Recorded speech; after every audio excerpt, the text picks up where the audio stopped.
it's really about being in the flow and in podcasts, I mean, like in life, one of the most important thing to realize is that what's missing out in this world for a lot of us, or nearly all of us, is the opportunity to be heard, to be seen, to be understood, to be felt, without the fear of being judged, of being criticized, or of being given unsolicited advice. So when we provide the space for our guests, for our coaches, to really be themselves, just be in the flow, and then we are in the flow with them. This is really what, I love doing. Welcome to the Shattered Mindset Podcast. Wisdom from life's turning points and defining moments. This episode is being brought to you by the fine people of Wolfgang Bakery and Grooming in Marietta, Georgia. Hey, if your furry friend is overdue for a spa day, let me put you on to Wolfgang Bakery and Grooming right here in Marietta. These folks do it all, full grooms to coloring, whatever your pet needs to look fresh. Their expert groomers are true pros, and they take great care of every pet that walks through the door. They've got your pet style covered. Now here's a part you'll love. As a special offer for new customers, your first full groom or mini groom on pets 40 pounds or less is just $75. That's a strong offer to get and keep your pet looking right. You can call them at 470-523-8068. That's 470-523-8068 to schedule, or stop by 2500 Dallas Highway, Suite 540, Marietta, Georgia. And when you go, make sure you mention Shattered Mindset Podcast, all right? Or use the code mindset/Wolfgang so they know you came from this podcast. Wolfgang Bakery and Grooming, Marietta. I'm so excited here today. My guest, he understands some things that many people struggle to articulate, what it feels like to be productive, successful, and still quietly disconnected. Daniel Kobryner spent more than 3 decades in global business, living a high-performance life filled with travel, responsibility, and outward success. But over time, he began to notice that achievement alone wasn't answering deeper questions around meaning, clarity, and fulfillment. Today, Daniel works with people who've checked the boxes, met the expectations, and reached milestones, yet sense that something inside is asking for realignment. This conversation isn't about doing more, it's about listening more honestly. Daniel, welcome. I'm glad you're here. Well, thank you so much for having me on your program, Melvin. It's such a pleasure to be Wow. here. Yeah. Well, listen, we tried to chat before. We had a good talk, but it just didn't record. Isn't that something? Life happens. Life Life happens. happens. It's how we deal with it, right? Exactly. And you Well, see, the first thing I would say on that is that the universe had better in store for us. He said, no, there will be a better time with another conversation. You see? So when we just reframe that, see, we look at things differently. I appreciate you saying that because I think that means so much to me to be able to know how to reframe and look at things differently. And I try to talk about that a lot on this podcast where we talk about mindset, life lessons, and limiting beliefs. And that's the whole 3 legs that this podcast sits on. And because we live life, and there are lessons in everything that we do in life. I like to call it dots and lines, and every dot is connected to a line that's connected to another dot, and so forth. And those are the things that shape our lives. And so, if you don't mind, can you just tell us a little bit about you, other than what I've already said? And Yeah, with pleasure. First of all, thank you for this very kind introduction. And yeah, well, I had a very fulfilling life. I mean, in terms of uh, growing international sales, living in different countries, moving there with my family. And I noticed that, the common thread was that I always enjoyed people. I enjoyed people, I enjoyed building relationships, and it was never about money. It was really about building something which really is quite deep and make people feel good. Uh, and so I had really some very good moment. But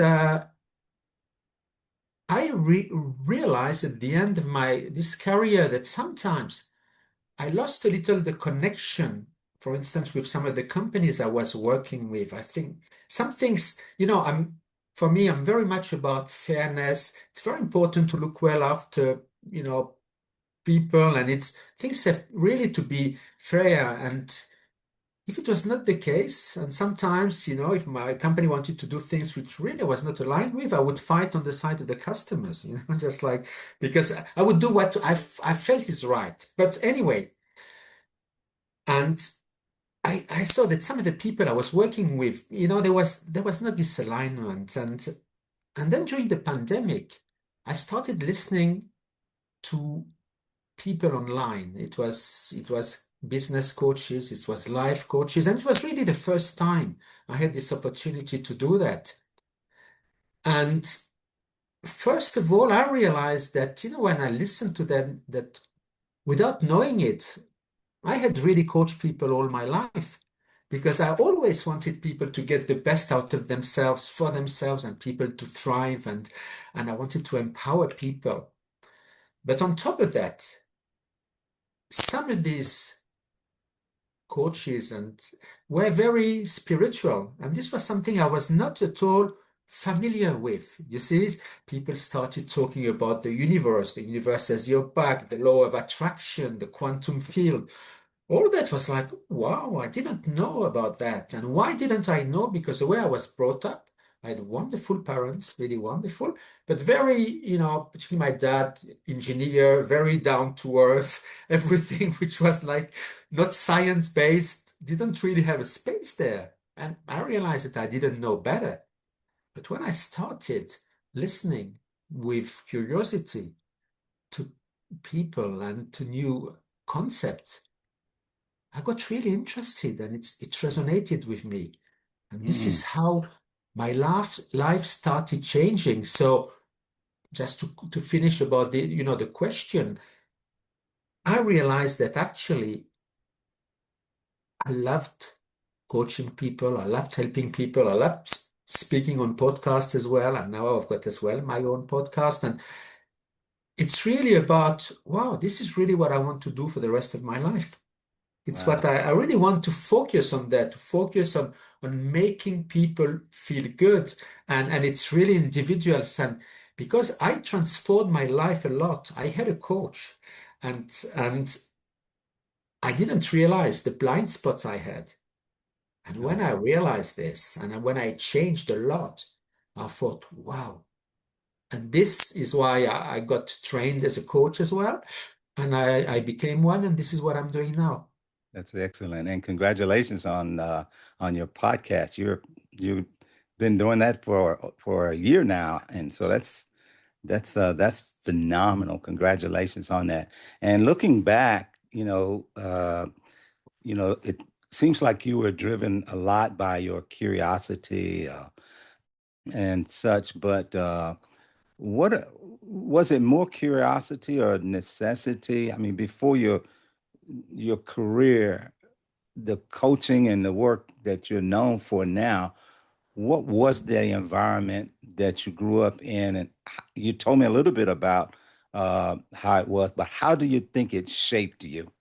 When you mean the environment where, When you grew up, the environment you grew up in, you talked about your great parents yes, and your yes, thank you, dad, Melvin. who was real structured. If he's an engineer, he's structured, you know? Y- Yeah, and you see, my parents, they were children of the war. They were really in the midst of the Second World War, and really they feared for their lives. And it was Mm, really, they had a tough, kind of really tough time. But then my dad, He came as a young man to France. He was 18. He had nothing, but he built himself. He studied. He's a very, well, very intelligent person, but really hardworking, a beautiful person. Wonderful. And my mom as well. He met my mom, and again, she was as well a very unique person. So I have to say, I was very blessed. Yeah. But you see, I was brought up in a non-religious environment. Hmm. So I didn't, you see, didn't study the Bible or things like that. There was like, if we would talk about, I don't know, astrology, I suppose it would be discarded, like, nah, Hmm. this is, Hmm. you see, or things like that. So what happens is now what I realized, Melvin, is that see, the first 7 years of our life are crucial Yeah. because this is really what shapes us. And we don't even know because we take everything in nearly in a state of hypnosis in this theta Mm. brain wave, which means that we take everything in, it's getting registered in our subconscious mind without filter. So for us, this is the truth. This is how the word works. And of course, afterwards, it takes time just to change these paradigms. Yeah. Yeah. Well, you spent more than 35 years in international business. Speaking of, it's not easy to change and to pull out of those paradigms. So, what did that season in those 35 years, what did that teach you about performance, about pressure, even about the way that people do things? Thank you. It's a great question, Melvin. Uh, what it taught me is that in business, like in private life, everything is about people. It's not about your products. It's not about your services. Of course, they've got to be good. You've got to believe in them. If not, you can't go. But afterwards is how do you deal with people? Of course, I was talking about customers, but it's about, people you work with in your company, in your offices, your boss, the people who report to you. How Yeah. do you make people, good, feel good about themselves? How do you shape a kind of climate, business climate, which will be very supportive, where people support each other? Because you know what I've seen in a lot of companies, there's a lot of politics and backstabbing and things like that, which really I Yeah. hate. It's not me. Yeah. It's like when people gossip. I never like that. Never. Yeah. It's like I don't do it. You see, it's like so people try with me, but it doesn't work because it's just like so. What I realized that we need to be absolutely clear about what our values are, Hmm. what defines us, our core values. And it's very important that we apply these values at all levels in our lives. I mean, private, business, when people tell me, oh, they're very different business-wise and family-wise, I don't really believe it. There's something which is, unless they really put a big mask on. But you see, we are just individuals there. So what it taught me as well is that you need to live your passions in your life. You need to be aligned with you. You know this notion of ikigai, Melvin. I think Hmm. perhaps we discussed about it, which is the Japanese term to define the reason of being. And what Yeah. is it is you have four quadrants. One is what are your passions in life? What do you really love doing? Or what did you love doing as a kid, but you didn't have the opportunity to do? And again, it's never too late, right? So this is one. The second one is what are your unique talents? What are you really good at? And again, it's not about ego, huh? It's not about you praising yourself. No, it's about if you were to ask your friends, your spouse, your parents, oh, what is Melvin good at? No, they would say, he's very good at interviewing people and people's connections, you see. So again, each of us on this planet, we have unique abilities. Some people will say they are God-given, universe-given, or they are there. So this is the second quadrant. The third quadrant is what does a word need? what does it need? Products, services. How can we help? How can Mhm. we be of value? And the fourth one is, how can we be paid for that?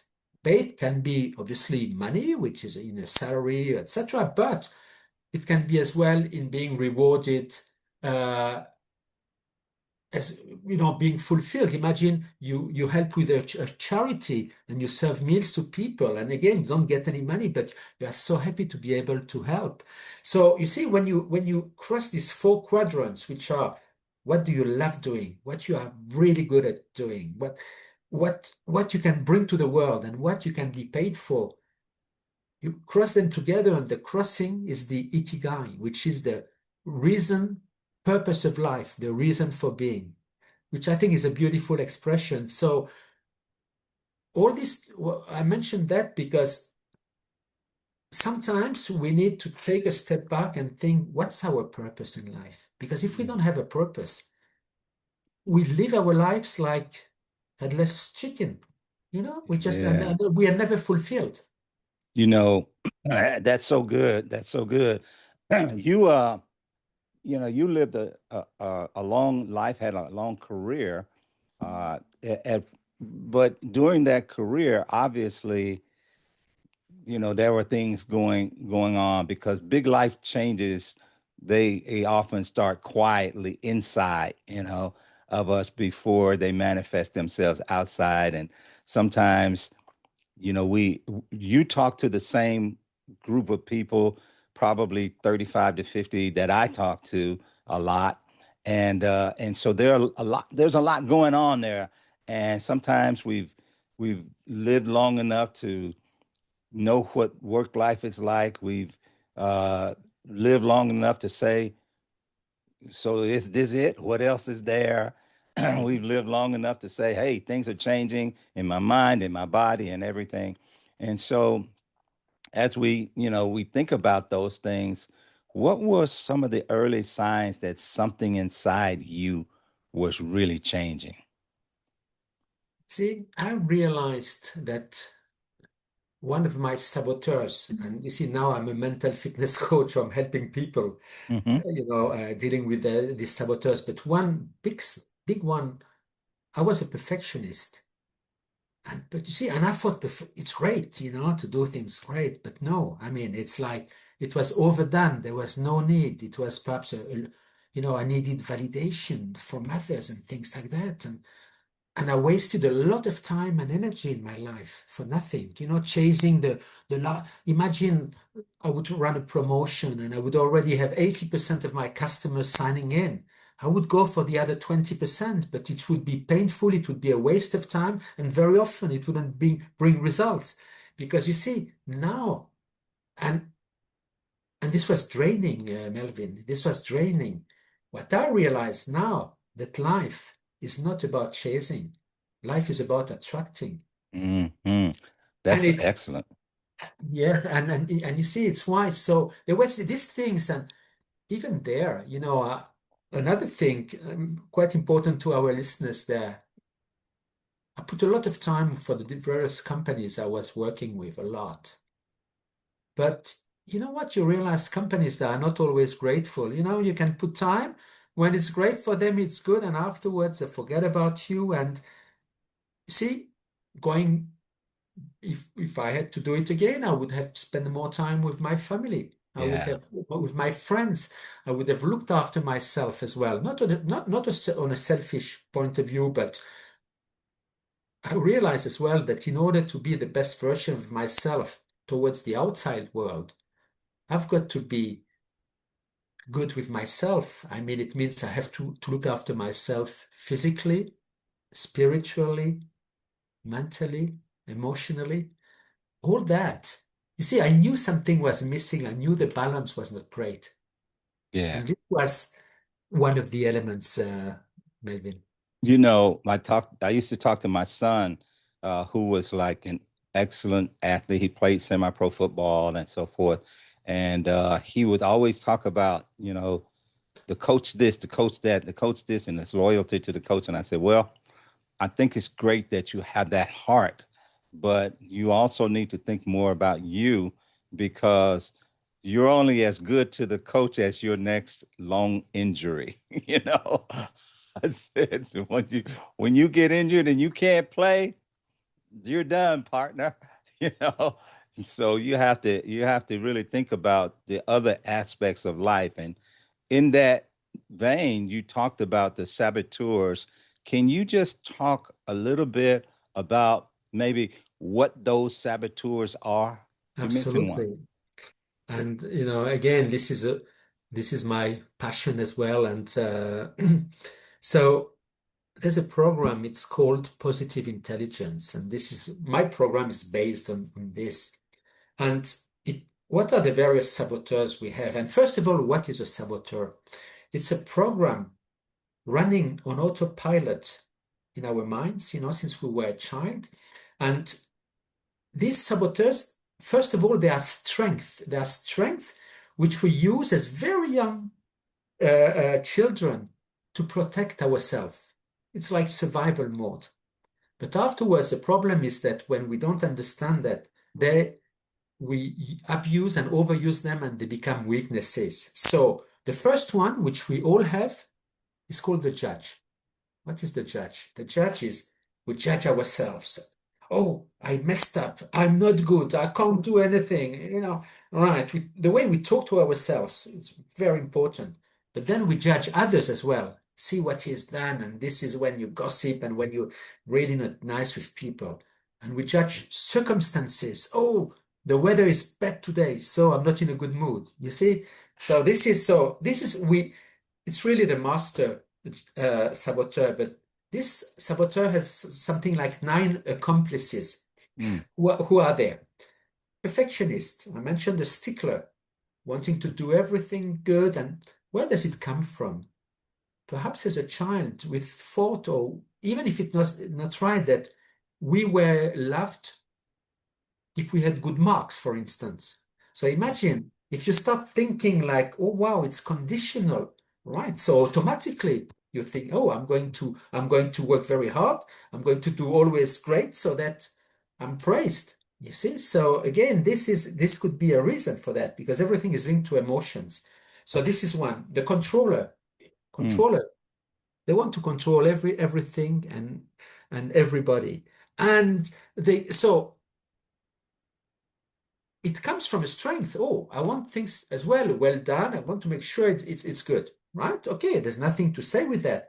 But when you start then micromanaging other people and looking at everything and not letting people, particularly in a company, do which is really their area. What you do is you upset people, you drain yourself, and then people are not happy to cooperate with you because they think that anyway it's your way. Another one, it's the hyperachievers. What's an hyperachiever? Okay, somebody who is very driven. Yes, I'm going to do, and they're really hard workers and they're good. But you see, they always think success will come when I get my next goal, right? Mm-hmm. And this is or not success and happiness. I'm going to be happy. They work very hard. Sometimes they, drain themselves. They get it. Are they happy? Yeah, perhaps a little bit, 1 hour, 1 day, 1 week, and afterwards it fades, and then they start chasing the next goal because they think that happiness comes from something outside, and we know that happiness comes from within. So this is another one. Some people are avoiders. Oh, I'm not going to have this. Yes, I know I need to have this difficult conversation with my spouse, my kids, my boss. Yeah, but you know what? I don't want to upset them, so no, I'm not going to have it. This is the excuse, right? What Mm. happens if we do that? Well, first of all, not only the situation is not going to be sorted, but we lose the esteem for ourselves because we know that it's a lack of courage, and it's not about upsetting people, and it's so.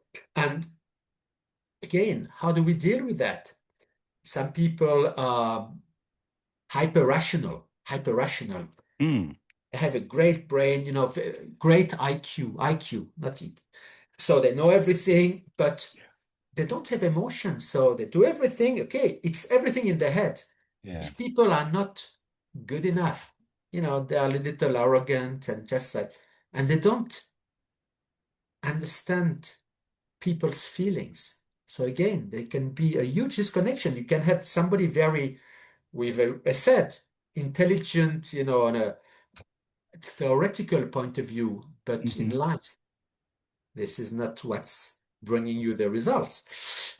Another one, hypervigilant. And I Mm-hmm. used to be one of them. It's hypervigilant. It's when you're really kind of you have fears, and you're just always on the lookout for what's the next problem, what's the next thing. And okay, is it good to be vigilant in life? Of course, you want to, but if it's too much, then again you drain yourself. You always worried. So just on that one, for instance, I changed a lot. I consciously decided not to worry, not to worry. Of course, you are aware that things can happen, right? But very often, you see, the mind is playing tricks. We always imagine the worst case scenarios, and we're sure it's going to happen. Does it happen? It nearly never happens. In 95% or 99% of the case, it doesn't happen. And in that time, we will have spend all this time worrying for nothing. See? Yeah. And again, this very often this is brought over by your parents, by people around you, by your environment. So these are some of the saboteurs. I don't know if you want me to go on with the other ones, Well, but no, we'll circle back around. You've given me a lot there, and I just like to know from those things, and you obviously they have all touched you in some way. So when you think about those saboteurs and how I mean, they don't start when you're 40, they, no, no, they no. start very early in life. Exactly.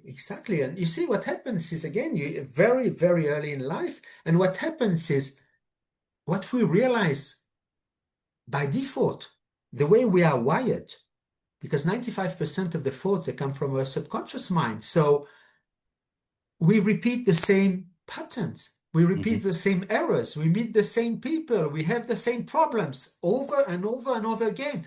We think, oh, how come that I always meet the same type of, let's say, girlfriends, right? How come?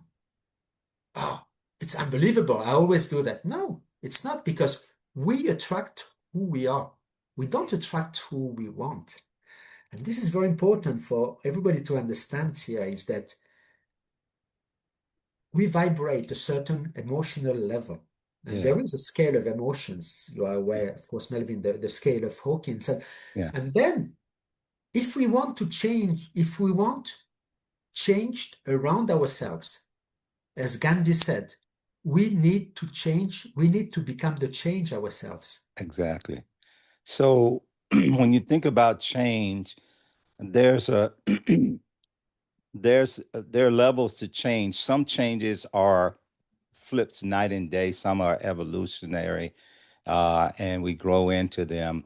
And then some things we don't always have to so much change as evolve into what that change is building. So, I mean, tell me about something from your past that once felt like an actual limitation, but now feels more like preparation to you.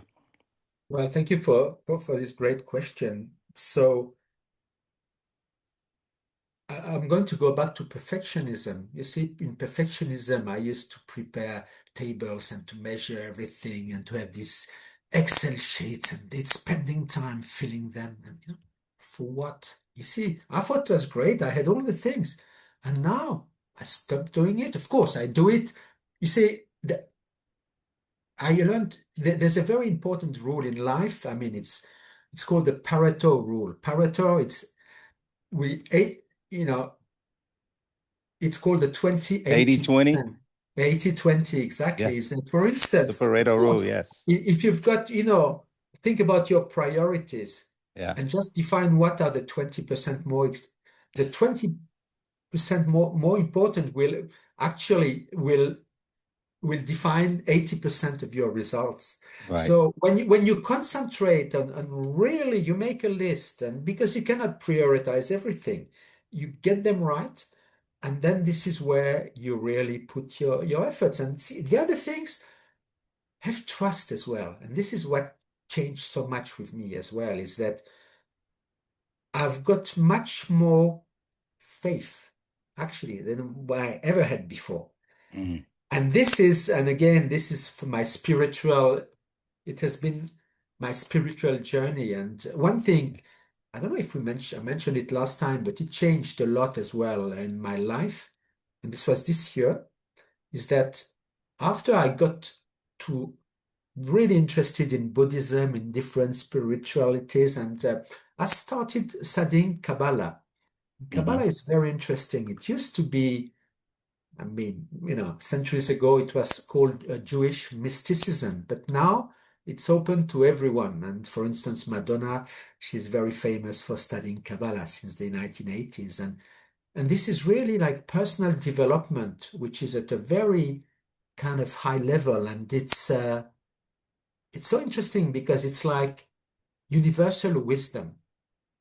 And this, I learned a lot about that. And, every time I'm learning new things, and I'm just going to come back to one thing you said, one point you mentioned, Melvin, at the beginning of the conversation.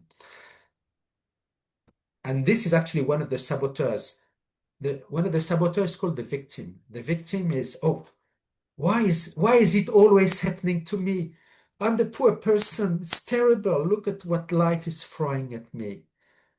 When we do that spiritually and emotionally, we leave our power to somebody else, to circumstances, to people. Now, the second stage, which as well actually is one of the first teachings in Kabbalah, they said, oh, it is everything in life happens for a reason. Mhm. There are no coincidences. It's like in lesson one, first thing, right? And then it says that when something happens in your life, the question is not why is it, I mean, oh, why is it happening to me? Like, no, why, what is it here to teach me? What can I learn from that? What is it guiding me to? And of course, sometimes you think it's difficult because some things are really tough in life. But when you start looking at life this way, and if you believe that anyway, you're always guided by a superior power. You can call it the universe, God, the creator, or not. But when you start embracing that, you know that you are on a path. You don't always see that now. Why? But afterwards, and I go back to another point you mentioned, which really resonates with me, it's about connecting the dots. Mhm. It's an expression which was fantastic. It's when Steve Jobs was about to die. He Yeah. said, you can never connect the dots forward, but you can connect them backwards. And Mm. sometimes, even for me, I have to tell you that I had some very unbelievable, what I used to call unbelievable coincidences which happened in my life. Really something like, wow. But I brushed them off. I said, I'm telling about that now, now only. I realized they were there to tell me something. It was like I could have taken different actions depending on that. Because even if there are no coincidences, we still have free will. What Yeah. is free will? Yeah. We can decide, I'm going, I'm not. And if we are not, well, the universe will kind of try to bring you back to your root. Again, this is my spiritual understanding, Melvin. Well, I appreciate that. You talked about, and when you're talking about the saboteurs and such, you talked about, the perfectionists and so forth, and a lot of times that flows over into our business world and business life. And you have talked in business. You talked about, uh, the difference in productivity and purpose, and so a lot of times people get caught up in that with their perfectionism and so forth. and driving productivity. And I'm an operations guy by my background in operations management. So, you know, I used to have a saying that production rules the day, you know, and so uh, sometimes purpose can get lost in that. How do you how do you deal with that with people and break that down, if you would, for this audience? Right. And you see, the f- I would say the first point, Melvin, it's becoming aware, just becoming aware. And you see these nine saboteurs. And first, I still want to mention one point which is important is I mentioned what they are, and some another one is the restless. Basically, they always want to look after the next shiny object, and they never finish what they start, etc. So all of us, we are a bit of everything, So what happens is, if anybody is interested, they can go to my website, which is www.danielkobryner.com, and there is an assessment. It's free. It's free to take, and then there's no commitment. You just fill in it, you reply to a certain number of questions, and you are going to receive a free assessment of all your saboteurs, where they are with a ranking from 1 to 9. And it's a good indication. And what I just to explain as well, I as well offer a free assessment, which is like 40 minutes, where I explain a little, and it's free, but what does it mean, and how really people can change that. Because of course, what I didn't mention is that first you become aware, but afterwards, how do you start working with them on a daily basis? It's about being, first of all, grounding yourself, meditating, Mhm. doing some breathing exercises. As soon as you have one negative thought coming into your mind, and we all have them, by default, they're coming, Yeah. how can we take a step back? How can we recenter ourselves, you see? And Hmm. then there is even an app which is called Positive Intelligence, and there are some exercises. It can be 2 minutes, 5 minutes, 10 minutes. And then when you start doing these exercises, all of a sudden you center yourself. And the other point, obviously, which goes with your question, is how do you change that as well? In order to change that, you've got to set first be aware of these limiting beliefs, the and identify the habits which are not serving you any longer, and Mm. how to get new habits, because you cannot say, oh, I'm just going to get rid of this habit like tomorrow. It's not going to be like that. First, it takes time, but the most powerful thing is to replace Yes. a habit which is not serving you by one which is serving you. And it's by repeating it on a daily basis over and over again. This is how we are going to reprogram our subconscious mind, because some people they think, oh, I've got a habit, it's there for life, I can't change it. And Hmm. science now has shown that you can change it, because we have so-called neural pathways, and we have clusters of neurons. And the more we repeat a habit, the more we do something on a consistent basis, the more this neuron, they will kind of come together. And Yeah. this is how you form a new habit. And the book Atomic Habits by James Clear really addresses Absolutely. that very, very well. Absolutely.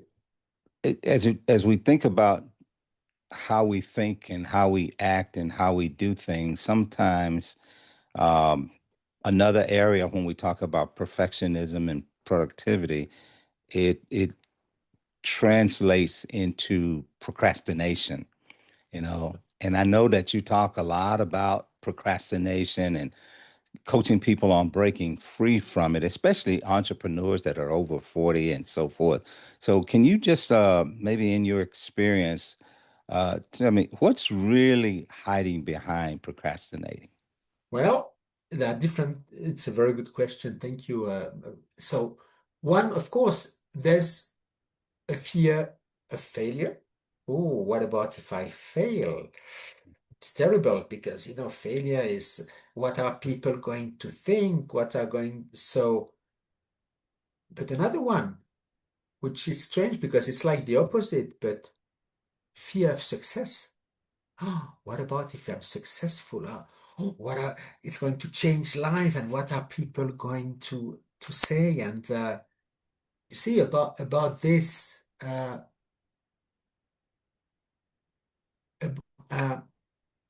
yes, one thing which changed a lot in my life when I realized that, Melvin, so much. You see, because I used to procrastinate a lot. Of course, as a perfectionist, before taking action, I thought I didn't have all the elements. So I did it more and more.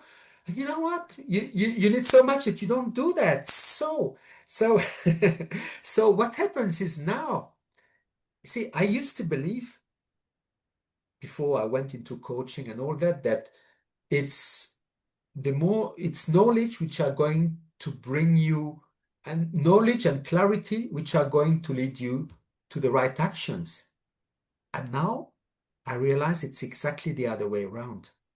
So you see, let's go back to this 80-20% rule. And everybody who is listening, it's really important. If you think you've got 80% of the facts, right? Go, start, make the first step now. Why? Because what happens is when you start doing the actions, right? First of all, you know what? Your intuition doesn't fail you. So very often it's going to be right. And even if it's not, doesn't give you the results, you can change. You can change. But this is taking actions. This is what is bringing clarity and confidence. Oh, yes. Because if not, we have so many scenarios in our head. Oh, this could be this and that. Hold on, let's start. See how it goes.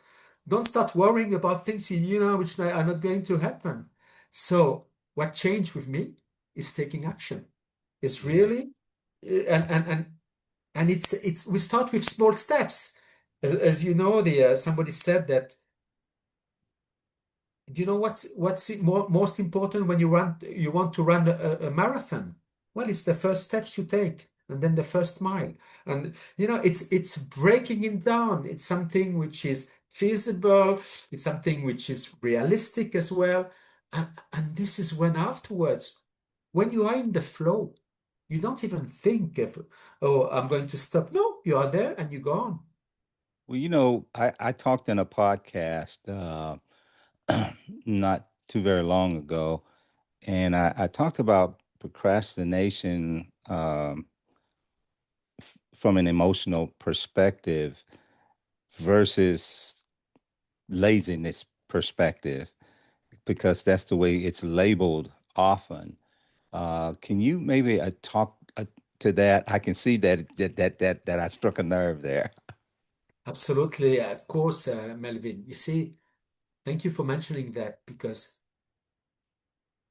procrastination, it's got nothing to do with laziness, nothing to do. It's really, it's everything. It's about emotions. And it's not because you don't know how to manage your time. It's because there's something deep within you which is not aligned with what you want to do. So very often it's about alignment. It's about understanding why you do things. For instance, imagine you have a goal, right? Or you're assigned for a task. Is it something you really want to do? Is it yours? Is it your goal? And then, of course, some things you have to do, right? But if it's something really deep, you need to be aligned with that. So this is and again everything which is not why I'm mentioning that, because sometimes what we think are our goals are not our goals. It could be our parents' goals. They said you are going to be a doctor, you're going to be this, right? Or you're going to be a lawyer or a sports person, right? And what we do as good kids, sure, we are going to do to please our parents. But is it something that we really want to do? What about if I want to be an artist? What about if I want to be a painter? What about if I don't really care? Even if I'm good at that, I can do, but am I going to be fulfilled? So Yeah. sometimes we have to take a step back, particularly in the big things in our lives, right? And Yeah. realize, is it something I really want to do? Today you work with capable, accomplished people who still feel stuck. What would you say are the patterns that show up most often in the people who find you? Do you know what shows up? It's people who have success from the outside, you see. And Mm. when people look at them, you've got a great life, you have a house, you've got a lot of things, but they feel something is missing. What's the purpose? Why am I doing all that? There's something which is really lacking. It's, why? You see, But and what's the everything. difference between misalignment and imposter syndrome? This is again a good question. You see, imposter syndrome, and in a way, we all have it, at a given time. There's no imposter syndrome is with it is that we think we are not capable, or imagine I'm saying I'm a coach, right? But in my subconscious mind, no, I can't coach people. Who am I to do that? Mm. And we all have that, in certain things. We think, oh, people think very highly of us, but if only they knew who we are, right? But what happens is actually we are taking ourselves down for no good reason. Perhaps because in our childhood, people were behaving with us like this. So, and although we have the abilities, for other people it's clear, for us it's not. So sometimes it's again, if we have that, and very often, of course, I had it as well, sure. When I'm taking action, when I'm doing things, we talk about podcasts. I remember the first time I've done one. I was like, who am I to do a podcast? Just like, right, okay, let's see. I'm there. Yeah. And I remember the first person, and it was a conversation. And I think I always have the same style when I interview. I mean, it's like when we speak now. For me, it's nearly a conversation between friends. This is the way I look at it. It's not about me asking my very clever questions. It's really being in the flow, with the my guests. And so the more I did it, and afterwards I got feedback from my guests. Oh, right, they enjoyed it. You see, then it kind of it became easier. So it's very important. Get feedback as well from people. Of course, if people tell you things which could be improved, and actually we should even prompt them. Can I do anything better? Of course, we take it on board with humility, with gratitude, and then we improve. But you see, the more we do things without how do you say, we put our ego on the side, right? Very important. Yeah. There's no ego there. We are humble, but we want to do better. We You cannot know, fail if we I do that. I think about myself, and I was a very shy, quiet kid, and when I started to do, you talked about doing your podcast, and when I started to look at doing my podcast, actually, someone recommended that I do it, and I'm thinking, me do a podcast? I gotta expose myself. I gotta be out there. What am I gonna say? It's just so I got it. I got that. So tell me, how do you see your work now as helping people change who they are or remember who they are? Well, first, the way I look at it, I'm very grateful to the universe, to God, that I've got this possibility to do that I can help people. Again, I'm saying at my humble level, it's not mean, but it's you see, it flows naturally. And this is something, when we talk about a passion, I really believe life should be easy, should not be complicated. We make it complicated. Some Yeah. people, it's everything about drama, one after the other. I mean, I don't like drama in my life, I have to say. I had a lot, I'm not saying. But now it's really about being in the flow and in podcasts, I mean, like in life, one of the most important thing to realize is that what's missing out in this world for a lot of us, or nearly all of us, is the opportunity to be heard, to be seen, to be understood, to be felt, without the fear of being judged, of being criticized, or of being given unsolicited advice. So when we provide the space for our guests, for our coaches to really be themselves, just be in the flow, and then we are in the flow with them. This is really what I love doing. You see, it's like it's not a work for me. It's like when I would finish an interview or when I have a conversation like with you now, Melvin. It's like it feels so natural, and it feels it there's a lot of energy which is being exchanged there. And we exchange energy with our listeners here, and they look at us and they think, wow, okay, yes, perhaps I can do something similar. Imagine somebody listening to us. They said, oh, somebody told me perhaps I could have my podcast. Go for it. Try. If these guys can do it, I can do it. Of course, exactly. You see, I'm just going to share a story. It's like 4 years ago, much long time ago. I was visiting some people in Spain, and there was one lady, and got on well with her. We were talking, and at that time, she told me like that. She was the first. She says, "Oh, you should have your own podcast." See, it took me some time to do it, Yeah. but and Yeah. afterwards, some other people said, "Oh yeah, or you should speak on stage and all that." I said, "Oh, what do they?" See, we don't realize what we bring, but and sometimes what we do is people tell us things and we discard them. We are no, it's just like sometimes what we do is we like to praise others, but we don't want to be praised. And there's something I learned, which is very powerful about this, Melvin, is that if we are true givers, right? So we want to help others, right? And we want to do things. You see, there are the givers and the takers. And now, when we don't take in, what people really generally say to us, we are takers, we're not givers, because we don't give other Yeah. people the opportunity, to say exactly the way we would say to them. So I learned this thing, and now I accept things with gratitude. So for someone who's watching or listening who really doesn't hate their life, but knows that something is off, especially in the age range that we talk to most, what's the first honest question you'd invite them to just sit with?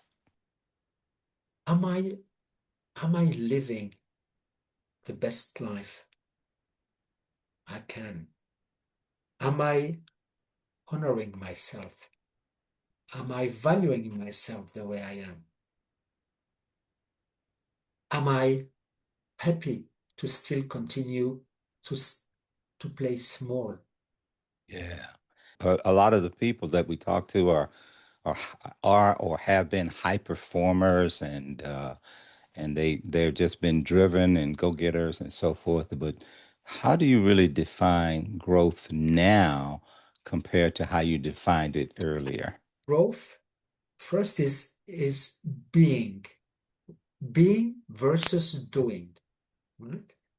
Mm, Of course, now I'm going to take perhaps a biblical mention, but the Bible says that we are made in the image of the Creator, and the yes. Creator creates everything. So again, honestly, 5, 6 years ago, I would have, if I had listened to me talking now, I would have smiled. I would say, this person, really. So I'm just mentioning to everyone again, no disrespect to anyone, but now, right, and we are born with everything we need. Actually, with everything, we are perfect, and it's only afterwards that we get these programs, we get these paradigms in our lives. So what I would say is, today there's something you want to do, go for it. Surround you with the right people. Get support. You see, this is so important in life, because we cannot do things just on our own. There's this very famous saying which says, if you want to go fast, go alone. If you want to go far, go together. Right? So surround you by, could be a mentor, a coach, could be somebody from your family, a friend, but if there's something which really you have at heart, you really want to do, go for it. Go for it. And don't wait and take the first step and really, because when people die or when people are about to die and they are asked, if you reflect on your life, do you have any kind of regret? And people never regret things they have done, and not always, people talk about failure, but they've done things, it was not the great, best things. They don't talk about this. They talk about what they really wanted to do and have never done. This is really the biggest regret you can have in your life. So when you realize that, and don't get put down by others, what people say, what people think. It's another big lesson in life, because what people say, what people think, people do to you, it's got actually nothing to do with you. Nothing. It says don't take things personally. Whatever people say and do, it's a mirror of who they are. It's Mm. basically, it reflects their bringing, their childhood trauma, their fears, their doubts, their insecurities. So they might discourage you to try something you really want to do. And again, it's not that they want to, that they are bad people. No, they are afraid. Yes. But this comes from their upbringing, from them. It's nothing to do with you. So if there's something and which really you're passionate about, and there's one word I really want to mention now, Melvin, which is so important, is intuition. Follow your intuition, follow your heart. You see, before, I used to be in my head. As a Yeah. perfectionist, I was in my head. Logic, I was very logical, this. But you know what? I realized that, logic has its limitation. Now, when you follow your intuition, your guts, and some people say it's like this deepest part in yourself. This is what God is. But again, everybody will have a different. But when you do that, you can't go wrong. Yeah. I heard Brendan Burchard, and I learned something from him. He says that one of the things that was important to him was to be able to say, did I live? Did I love? And did I matter? And I think that that's so important to be Exactly. able to say that. So as you as we draw this down, tell me about just a message, your core message to the people who come to you. What is your core message to them, and tie that into speaking directly to this audience today? Well, be yourself. Be aligned with who you really are. It's about you. It's about your values. It's about your passions. And be ensure to be the most authentic version of yourself. Authenticity. Authenticity, some people say it's the highest level of vibration. When you're authentic, it's yourself. This is where you are going to do things, you are going to be in motion, you are going to do what makes your life feel great. And again, what other people say or think, don't, don't take too much time with this, because again, it's nothing to do with you. And what I would say as well, and what I'm saying, to them is enjoy every moment of life. You don't know what's around the corner. We don't know. We can be in great health and something's happened. So it's now. If you really want to do something, don't say I'm going to do it when I'm retired. No, do it now. Do or start now. To take the first step. You see, so very often it's again when you have practices like meditation, breathing, again, or going for a walk, go in the nature, taking time with yourself. And the other point, which is so important, is what's fulfilling, and this is one of the secrets, I suppose, of happiness, is when we help others, when we give. Yeah. You see, if it's receiving, if we are just about receiving for us, just to accumulate a fortune, energetically, it's not going to bring anywhere. It's not going to bring happiness. It's going to feel, emptiness. Now, when there's a purpose, and whatever it is, it could be a smiling for someone. It's really about doing the good around yourself, just doing the good with whatever abilities you have. Do that. Do that now. And of course, going back to a last point, a point I mentioned before is make sure you've got a great balance in your life. Because you see, your kids grow up afterwards, they're not there any longer. There's your family, your friends, your spirituality, or whatever passions you have. Remember, it's really part of your life. Yeah, thank you. This has been so good. And listen, it's been such a joy getting to share with you. I know you gave a little bit of information about your contact information earlier, but before we wrap up, for anyone listening who resonated with this conversation and wants to learn more about your work or connect with you, what's the best way for them to reach you? Well, I mean, first of all, okay, you see my name there, so it's Daniel Kobryner. And so I've got my website, which is again danielkobryner.com. So it's very easy. And on this, you will see, for instance, for people who are interested in this, my so-called 7 weeks to mental mastery program, this is on my website. And I really encourage everybody listening to take this saboteur assessment. It's really great. I remember when I took it, I thought, wow, some things I knew, some I didn't. So, and again, it's not, there's no commitment, nothing. It just, you do it just, and afterwards, if you are curious, we can have a free debrief. And again, it's really about awareness, right? And and I've got my podcast, which is called Redesign Your Life Today, which is now on YouTube and Spotify. And yes, and with my name, you will find me as well on LinkedIn and Instagram as well, and Facebook. Excellent. Okay. Excellent. It has been a joy speaking with you. I'm so glad that we circle back around, and I appreciate that. Any final words before we sign off? Yeah, you see that the final word is everybody listening, just live your life. You see, we smile, we are having good time, and again, it's for you as well, for everybody who is there. Just, you can have this good life, and there can be, of course, we know life is not easy, but there's always way to go in the direction of what we want. So we are there. Melvin is there for you. Of course, I'm here for you. Reach out and pass on this interview to other people. Just so if they can benefit by that, every in life, the more you share, the more you receive. And you don't do it for that, but it's really about it's one of the laws of the universe. Excellent, excellent. Hey, listen, thanks again. I appreciate it.